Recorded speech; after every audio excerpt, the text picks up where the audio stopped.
ओम नमः शिवाय। विश्व ज्योतिष केंद्र में आप सबका स्वागत है। पंडित सत्यनारायण शर्मा की अच्छी जो व्यक्ति के लिए काफ़ी लाभप्रद है और सीखने वालों के लिए भी, और अपनी कुंडली को देखकर उसका फलादेश फल को जान सकते हैं। हमारे कुंडली में कौन सा ग्रह कहाँ बैठा हुआ है और क्या फल देगा, वह आपको जानकारी हो सकती है।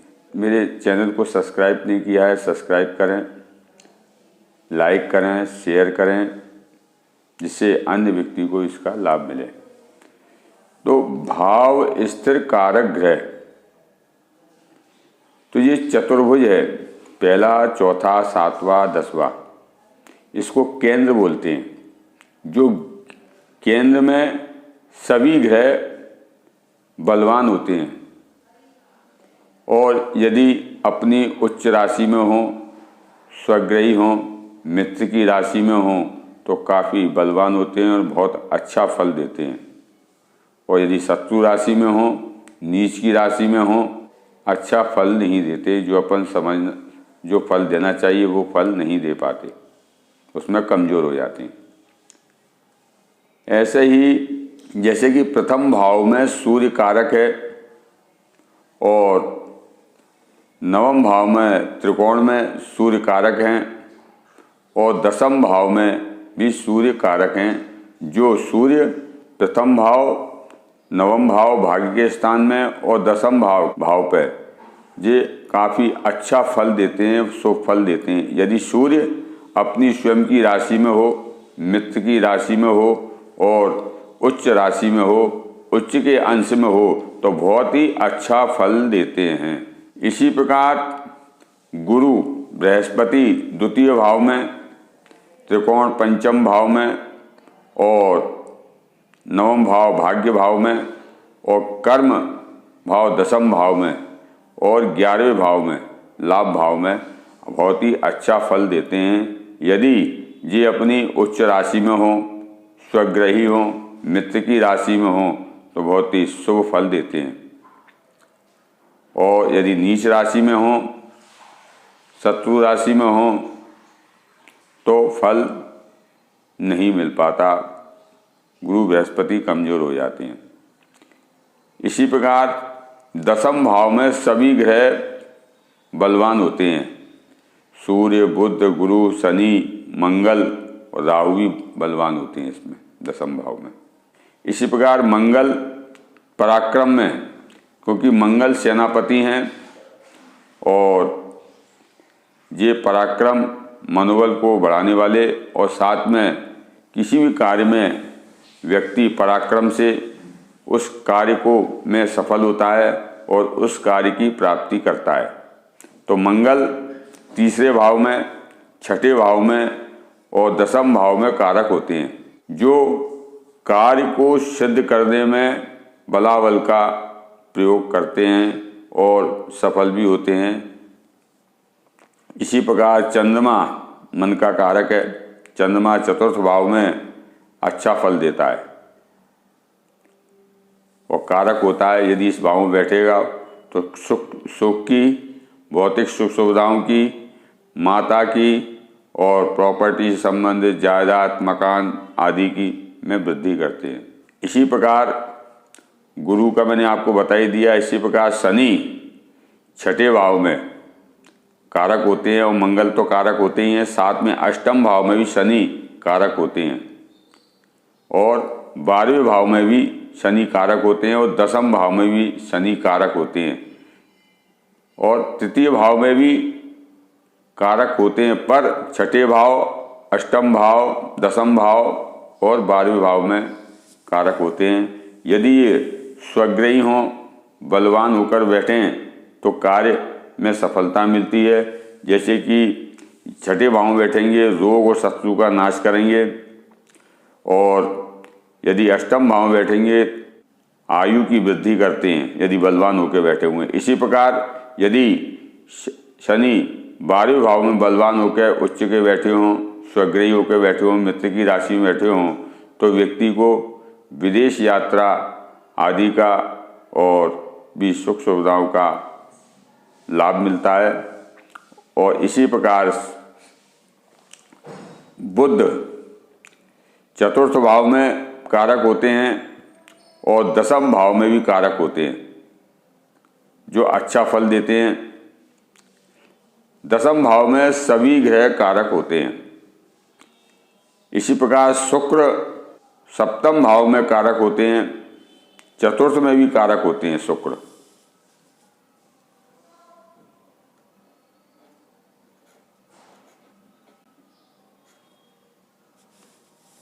चतुर्थ में भी कारक होते हैं, सप्तम में भी कारक होते हैं और दशम में भी कारक होते हैं, क्योंकि दशम भाव में सभी ग्रह, पापक ग्रह, शुभ ग्रह सभी कारक होते हैं। इसी प्रकार शनि का मैंने आपको बताया ही, जो शनि के बाद में राहु तृतीय भाव में कारक होते हैं, पराक्रम देते हैं, मनोबल देते हैं। साथ में राहु छठे भाव में भी कारक होते हैं और राहु दशम भाव में भी कारक होते हैं, जो कार्य की वृद्धि करते हैं। साथ में केतु द्वितीय भाव में कारक होते हैं और अष्टम भाव में भी कारक होते हैं। तो ये मैंने आपको ग्रहों के कारक, तो उस कार्य की वृद्धि करने वाले होते हैं और कार्य में सफलता दिलाने वाले होते हैं। इसी प्रकार सूर्य स्थिर कारक वस्तुओं का, जैसे कि सूर्य लाल वस्त्र का कारक है, राज्य को देने वाले हैं। राजा मान सम्मान प्रतिष्ठा उच्च अधिकारी राजा जैसी सुख सुविधाएं व्यक्ति पाता है, राजकीय क्षेत्र में उसको सफलता मिलती है। और साथ में पिता का भी कारक है और आत्मा का भी कारक है सूर्य। यदि यहाँ बैठते हैं तो पिता से लाभ मिलेगा। यदि उच्च के बैठे हुए हैं और स्वग्रही होकर बैठे हुए हैं और मित्र राशि में बैठे हैं तो ये फल की प्राप्ति होगी। यदि शत्रु राशि में बैठे हैं, नीच की राशि में बैठे हुए तो फल में कमी आएगी। इसी प्रकार चंद्रमा माता का कारक है, चतुर्थ भाव में मन का भी कारक है। साथ में गंध खुशबू का भी कारक है और रानी का भी कारक है। साथ में चांदी का कारक है, पृथ्वी का कारक है, यदि चंद्रमा यहाँ बैठा हुआ है। इसी प्रकार मंगल यदि तृतीय भाव में बैठे और छठे भाव में बैठे, दशम भाव में बैठता है तो भूमि का कारक होता है, राज्य का कारक होता है, भाई का और पराक्रम का, अग्नि का और शत्रु का कारक होता है, शत्रु का शमन करता है। यदि उच्च राशि में बैठे हों, स्वग्रही होकर बैठे हों, मित्र की राशि में बैठे हों तो ये आपको फल मिलेगा। यदि इसमें नीच राशि में बैठे हों, शत्रु राशि में बैठे हों तो फल में कमी आती है। इसी प्रकार बुध ज्योतिष के कारक हैं, नृत्य आदि के कारक हैं, वैद्य के कारक हैं, डॉक्टर के कारक हैं, गणित, यदि बुध अच्छा हो तो गणित व्यक्ति का बहुत अच्छा होता है, विद्या के कारक हैं, शिल्प के कारक हैं। मतलब व्यक्ति में ये गुण पाए जाते हैं। इसी प्रकार शुक्र काम शास्त्र के भोग के कारक हैं, स्त्री के कारक हैं और काव्य के कारक हैं, चांदी के कारक हैं, सवारी वाहन आदि के कारक हैं, वैभव ऐश्वर्य के कारक हैं, कविता आदि छंद आदि के भी कारक हैं और स्त्री के कारक हैं।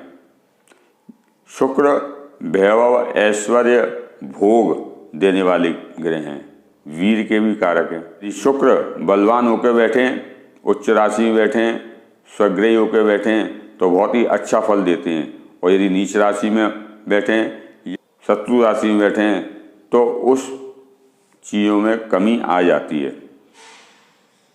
शनि मृत्यु के कारक हैं, तेल के कारक हैं, शस्त्र के कारक हैं, शिल्प के कारक हैं, रोग बीमारी के भी कारक हैं। साथ में नौकर आदि सुख सुविधाओं के भी कारक हैं, भैंस के कारक हैं, आयु के कारक हैं।